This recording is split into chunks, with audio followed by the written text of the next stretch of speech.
بات ہے جمعہ کے دو خطبوں کے درمیان بیٹھنے کی۔ آخر یہ بیٹھنا کب سے شروع ہوا؟ جمعے کے دو خطبوں کے درمیان وقفہ کب سے شروع ہوا؟ جب ہم احادیث طیبہ کا مطالعہ کرتے ہیں تو اس میں اطلاق کے ساتھ یہ ذکر آتا ہے کہ نبی کریم علیہ السلام پہلا خطبہ کھڑے ہو کے ارشاد فرماتے، پھر درمیان میں بیٹھ جاتے اور پھر اس کے بعد دوسرے خطبے کے لیے آقائے دو عالم صلی اللہ علیہ وسلم قیام فرما ہوتے۔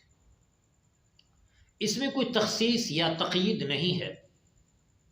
نہ اس میں اس بات کی صراحت موجود ہے کہ پہلے اس طرح نہیں ہوتا تھا بعد میں شروع کیا گیا۔ حالانکہ کچھ لوگوں نے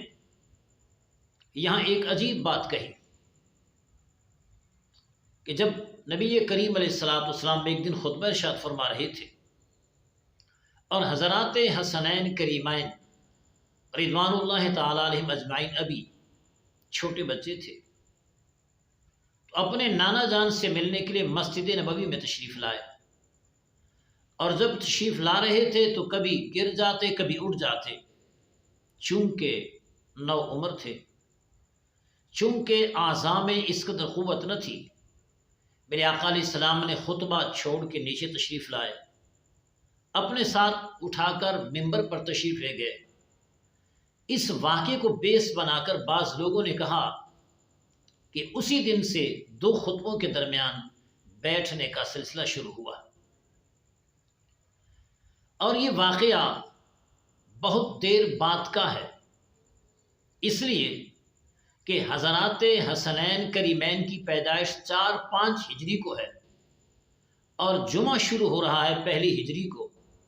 بلکہ ہجرت کے 2-4 دن بعد فوراً پہلا جمعہ پڑھا گیا،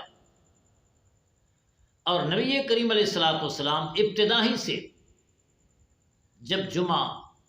پڑھنا شروع ہوا آپ 2 خطبوں کے درمیان تشریف رکھتے،